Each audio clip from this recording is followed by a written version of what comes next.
సమాజంలో మనం బ్రతుకుతున్నామంటే, సంఘంలో బ్రతుకుతున్నామంటే మన జీవితము సమాజానికి, సంఘానికి చాలా ప్రతిష్ఠింపబడి ఒక మాదిరి కలిగిన జీవితాన్ని ఒక తల్లి తండ్రి ద్వారా లోకంలో బిడ్డలకి కనపరిచే రీతిలో ఉండాలా.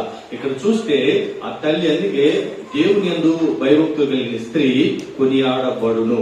మరి పాస్టర్ గారు చెప్పినట్టుగా వారి తల్లి తండ్రి నేర్పించినటువంటి నియమము, క్రమము, పద్ధతి వారు అవలంబించారు.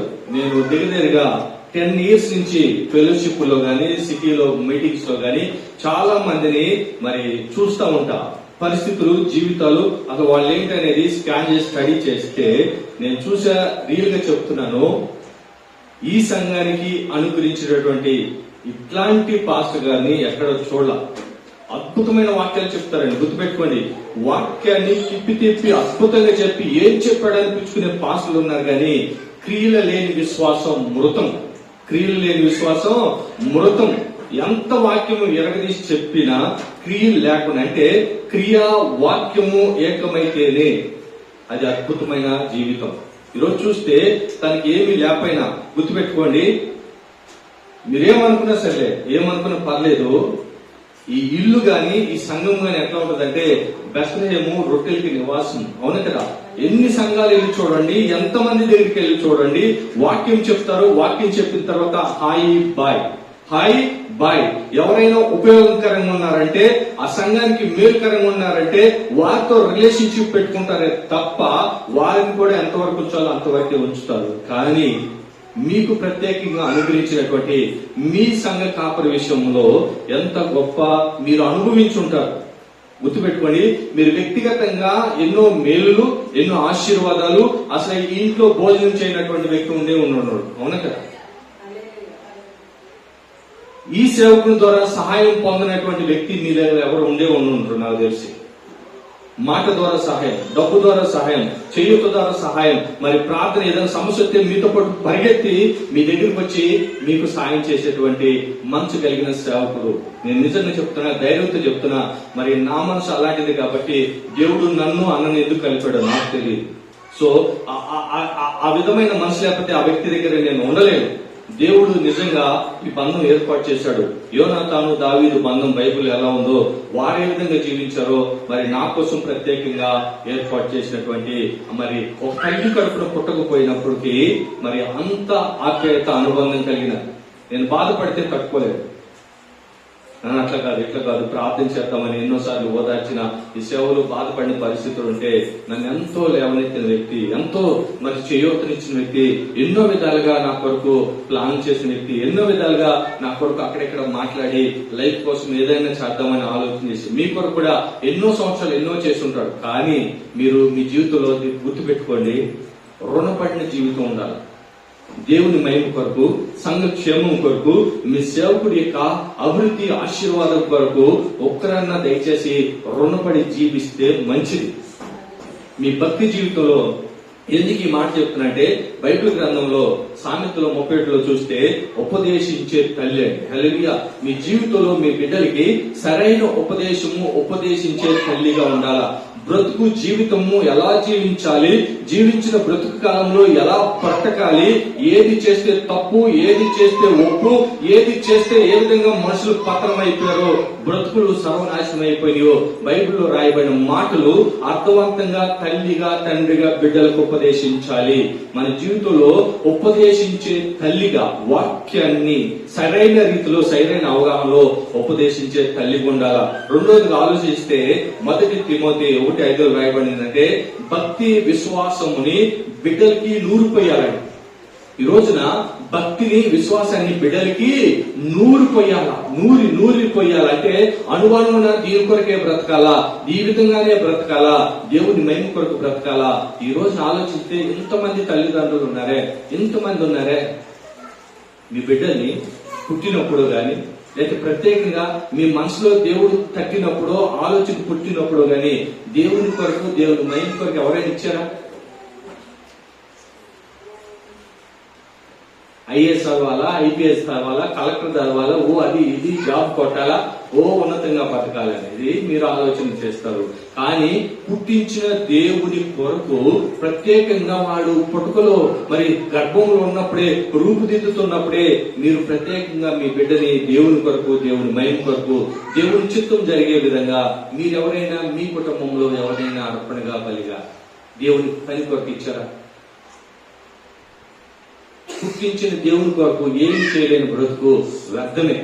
నిన్ను పుట్టించాడు, నిన్ను సంరక్షిస్తున్నాడు, నిన్ను కాచాడు, నిన్ను కాపాడాడు, మీ అందరి కోసం అన్ని మేలులు చేసి మంచి స్థితిని ఇస్తే అవి అనుభవించడమే తప్ప మీరు దేవుని కొరకు ఏం చేశారు?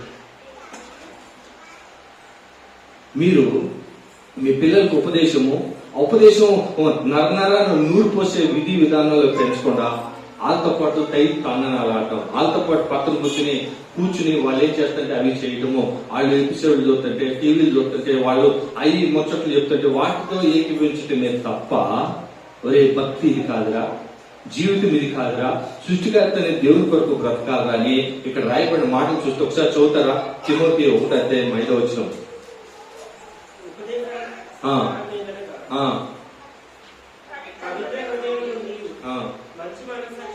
2 తిమోతి 1:5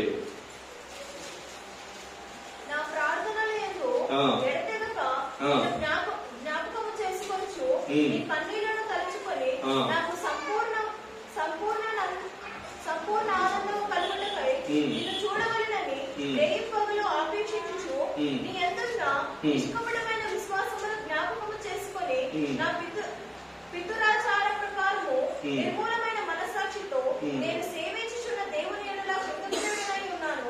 ఆ విశ్వాసము మొదట నీ అవ్వయైన లోయలోను నీ తల్లి అయిన వినేకిలోను వసించెను, అది నీయందు సహవసించుచున్నదని నేను రూఢిగా నమ్ముచున్నాను. చూసారా?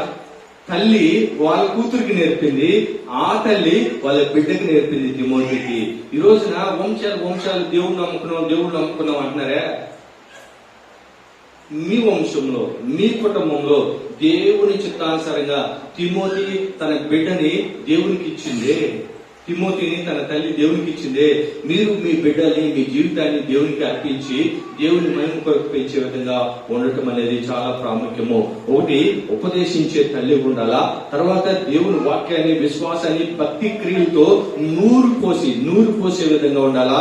మూడోదిగా ఆలోచన చేస్తే ద్వితీయోపదేశకాండం 4:9 చూస్తే నిత్యము మంచి చెడులను జాగ్రత్తలను నేర్పాలండి. బిడ్డలకి జాగ్రత్తలు నిత్యము నేర్పాల. వాక్యం ధ్యానించడము, క్రమము, పద్ధతి, విధి విధానము, దేవుని చిత్తానంగా జీవించే విషయాలు ఇంటికెళ్ళి చదువుకోండి. దేవుని కొరకు అన్ని విషయాల్లో జాగ్రత్తలు నేర్పాల. ప్రతిరోజు అనుదినము నేర్పాల.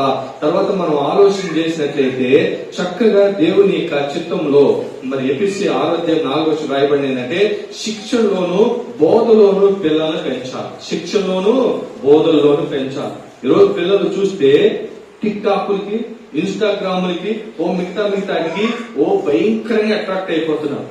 భయంకరంగా వాటి ఉచ్చుల్లో వలలో పడిపోతారు. అవేవి చూసినా భయంకరమైన దేవునికి అసహ్యమైనటువంటి యాటిట్యూడ్స్ తో కూడినటువంటి ఆ లోకంలో అలా కొట్టుకుపోతుంటే ఆ వలలో కూడా మన క్రైస్తవ బిడ్డలు, మన బిడ్డలు, మన ఇంట్లో వాళ్ళే ఆటలోకి వెళ్లిపోయి వాళ్ళేదో పోస్టులు పెట్టి, వీళ్ళు ఇంకో పోస్టులు పెట్టి ఈ విధంగా వాళ్ళు ఏం చేస్తారంటే లోకపు ఉచ్చులో వలలో పెరుగుతున్నారు. ఎంత ఘోరం ఆలోచన. సరైన బోధలో, సరైన భక్తిలో బిడ్డలు ఏం చేయాలంటే పెంచాలి. ఈ రోజున ఆలోచన చేస్తే బైబిల్లో ఒక అద్భుతమైన ఒక సాక్ష్యం చూద్దాం. మరి 2వ దినవృత్తాంతాలు 24:1. 2వ దినవృత్తాంతాలు 24:1. అదేవిధంగా 2వ దినవృత్తాంతాలు 34:1.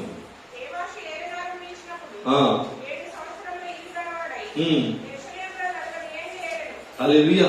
కింద రాయబడితే ఆమె తల్లి పేరు జిబియా తల్లి ఆలోచన చేస్తే 7 సంవత్సరాలప్పుడు ఆ రోజు రాజరికం ప్రకారము నెక్స్ట్ ఎవరనేది వాళ్ళు నియమించి రాజునిగా ఎంపిక చేయడం జరుగుతుంది.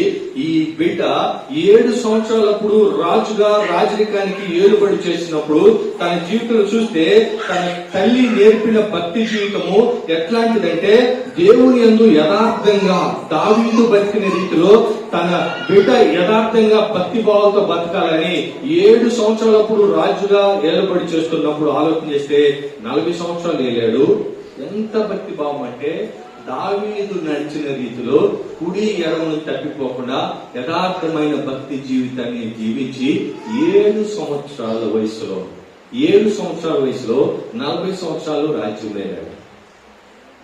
ఆలోచన 7 సంవత్సరాలు ఉన్న మన బిడ్డలు ఇప్పుడు ఏం చేస్తున్నారు? 7 సంవత్సరాల వయసు వస్తే మన బిడ్డలు తందనాలు, ఆటలు, పాటలు. ఇక్కడ చూస్తే తల్లి పెంపకం, మన బిడ్డల పెంపకము మన చేతుల్లో ఉంటది, తల్లిదండ్రుల చేతుల్లో ఉంటది. సరైన రీతులు ఇప్పుడు పెంచితే తర్వాత ఫ్యూచర్ లో వాటి ఎఫెక్ట్ ఉంటది. ఇప్పుడు సరిగా పెంచకుండా భక్తి భావాలతో వాళ్ళు బ్రతకుండా మన ఇష్టానుసారంగా వదిలేసామా, రేపు వాళ్ళు తిరగబాటు చేస్తారు, నీ మీద నా మీదకి వస్తారు. తర్వాత లోకంలో దేవునికి అసహ్యంగా బ్రతుకుతారు, దేవుని ఒకరితో కొట్టుకుపోతారు, భయంకరమైన పరిస్థితికి గురైపోతారు. ఆలోచన తర్వాత 34 అధ్యాయం 1వ వచనం.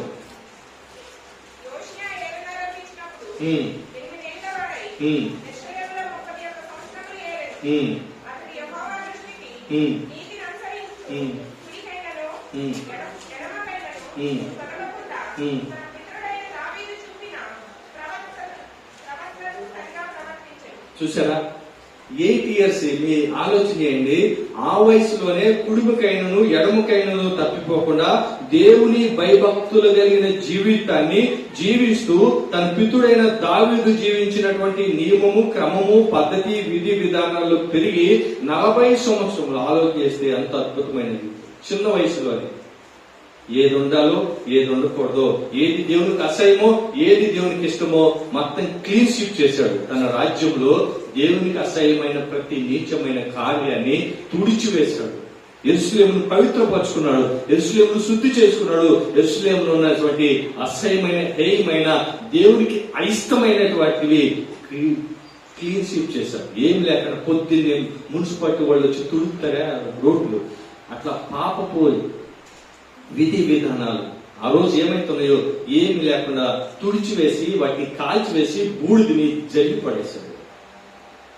ఆలోచన, ఈ రోజున స్త్రీ కొనియాడబడాలంటే దేవుని యందు భయము భక్తి కలిగి దేవుని మహిమ కొరకు అన్న తన జీవితంలో తన బిడ్డని దేవునికి అర్పించుకుని తన జీవితంలో లోపం ఏంటంటే సంతానం లేదు.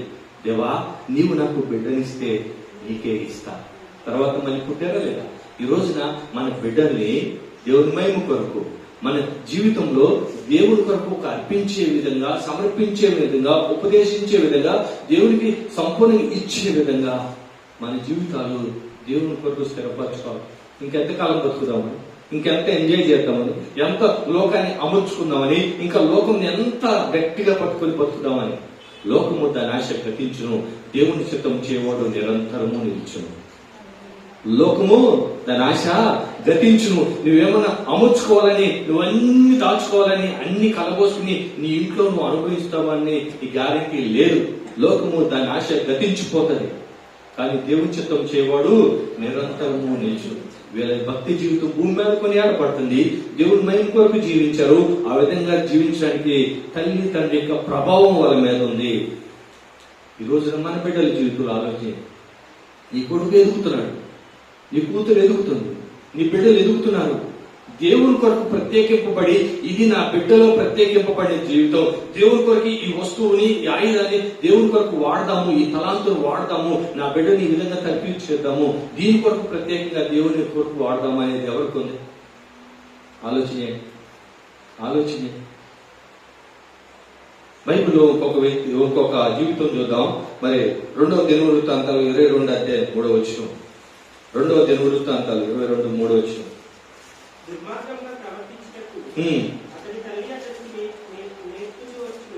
రెండవ వచనం నుంచి చదువు. 22:2-3.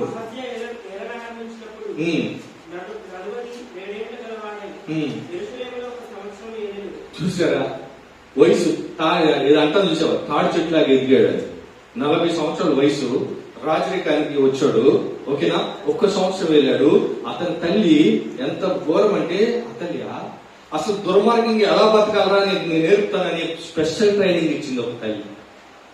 దుర్మార్గంగా ఎలా బతకాలి, చెడుతనం ఎలా చేయాలా, నీచంగా ఎలా బతకాలా, అసలు ఆ నీచ తత్వం ఎట్లా ఉంటుంది, దుర్మార్గం బ్రతికెత్తా ఉంటుందో నేను నీకు నేర్పుతారా అని చెప్పి అతుల్య తన తల్లి దుర్మార్గంగా ప్రవర్తించటము నేర్పించింది దగ్గరుండి.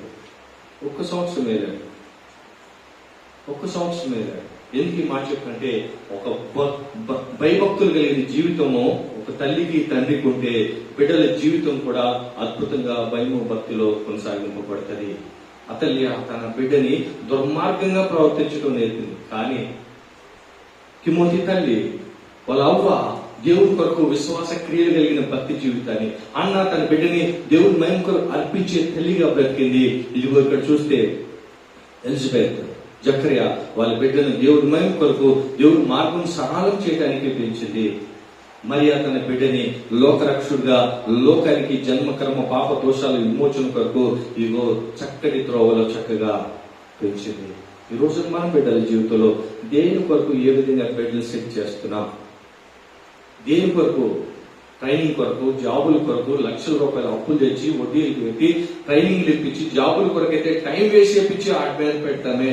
దేవుని కొరకు ఏమి టైం వేస్ట్ చేసి దేవుని మహిమ కొరకు టైం వేస్ట్ అయిన పర్లా, దేవుని మహిమ కొరకు నా బిడ్డ వాడబడాలా, టైం పోయిన పర్లా దేవుని తలాంతులు వాడబడాలా, దేవుని కొరకు ఈ ట్రైనింగ్ లో పెడతాము, ఈ వాయిద్యాల్లో పెడతాము, ఈ ట్రీట్మెంట్ లో, దీంట్లో ఈ ట్రీట్లో ప్రత్యేకంగా ట్రీట్ చేద్దాం అనేది ఏదైనా ఉన్నదా? ఆలోచన.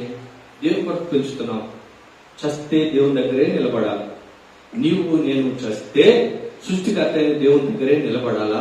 మన బ్రతుకు జీవితం మంచి పేరు పొందిన తల్లిలాగా, మంచి కీర్తి కొనియాడబడిన తల్లిలాగా, మంచి ఉపదేశించే తల్లిలాగా మనం బ్రతికి మన బిడ్డలు సెట్ చేస్తే ఘనత ప్రభావాలు దేవునికి చెందుతాయి మన బిడ్డల ద్వారా. లేదంటే అంతే, అందరూ బ్రతుకుతారు, లోకంలో అందరూ చేస్తారు, కానీ నా జీవితం ఒక ప్రత్యేకమైనది ఉండాలి. అందుకే రోమిల బతిలో చాలా విషయాలు ఎంతగా సహాయం చేశారో సేవలో, ఎంతగా దేవుని సేవ కొరకు వాళ్ళ జీవితాలు ఎన్నెన్ని విధాలుగా సహకరించారో రోమిల బతుకు 16 చాలా స్పష్టంగా రాయబడ్డే. వారందరినీ పేరు పేరు చొప్పున పౌలు భక్తులు కొనియాడారు. అవును కదా? సేవలో, పరిచయంలో, సహకారంలో, బాధల్లో, ఇబ్బందులు అనేక విధాలుగా చేర్చుకుని సువార్త ప్రకటింపబడటానికి వారందరూ వారి జీవితాలను దేవుని కొరకు ఇచ్చారు. కానీ మన జీవితంలో ఏమి ఇస్తున్నాం? దేవుని కొరకు ఏం చేశాం? తినటం, తాగటం, తిరగటం, శోకించడం, ఆనందించటమే. ఇదే బ్రతికితే నిజంగా ఈ క్రైస్తవంలో ఎందుకు లోకంలో బ్రతికి ఇష్టానుసారంగా తిని తాగి సుఖించి చచ్చిపోతాం? వాళ్ళు చచ్చిపోతారు, మనం చచ్చిపోతాం. కానీ మన చావుకు ప్రత్యేకత ఏంటి? మన బ్రతుకు ప్రత్యేకత ఏంటి? మనం జీవించిన జీవితానికి ఒక సార్థకత ఏంటి? ఒక టైటిల్ ఏం? దేవుని దగ్గరికి వెళ్ళినప్పుడు భలే మంచి నమ్మకమైన దాసుడా అని అనిపించుకునే స్థితిలో బ్రతికితే ధన్యుడు. లేదంటే మన బ్రతుకు శూన్యమే, వ్యర్థమే. సో దయచేసి ఆ విధంగా ఉండకుండా మరి పాస్టర్ గారు వారి తల్లి, తండ్రి, వారి తాత, వారి విధి విధానాలను నేర్పబట్టే ఈ విధంగా ఈ గుణ లక్షణాలు. అప్పుడప్పుడు అంటే అన్నా ఎట్లయితే మనం చాలా ప్రాబ్లం అయిపోతుంది, జాగ్రత్త పడాలంటే పోనీ దేవుడే చూసుకుంటాడంట. అన్న ఎట్లయితే చాలా కష్టం. మన కొరకు ఆలోచించేవాడు, మన కొరకు చేయొచ్చేవాడు, మనం ఏం చేస్తున్నామో, మన పరిస్థితి ఏందని మన గురించి ఆరా తీసి మన కొరకు నిలబడేవాళ్ళు ఒక్కళ్ళు కనిపించలేదు అంటే పోనీ దేవుడే చూసుకుంటాడు. పిలిచింది దేవుడు, పోషించేది ఆయన, బ్రతికించేది ఆయన, గమ్ము నుండి పోవాలంటాడు. ఆలోచించే అలాంటి పాస్ని కలిగి కూడా మీరు ఎంత కాలంలో స్వార్థ జరగాల, సేవ జరగాల, దేవుని మహిమ కొరకు వాడబడాలా, ఇచ్చిన ఆయుష్ని ఇంకా దేవుళ్ళలో ఎదగటానికి మీరు ఉపయోగించుకోకపోతే మీ బ్రతుకు శూన్యం. అంతే. దేవుడి మాట గురించి ఆశీర్వదించును గాక. ఆమేన్.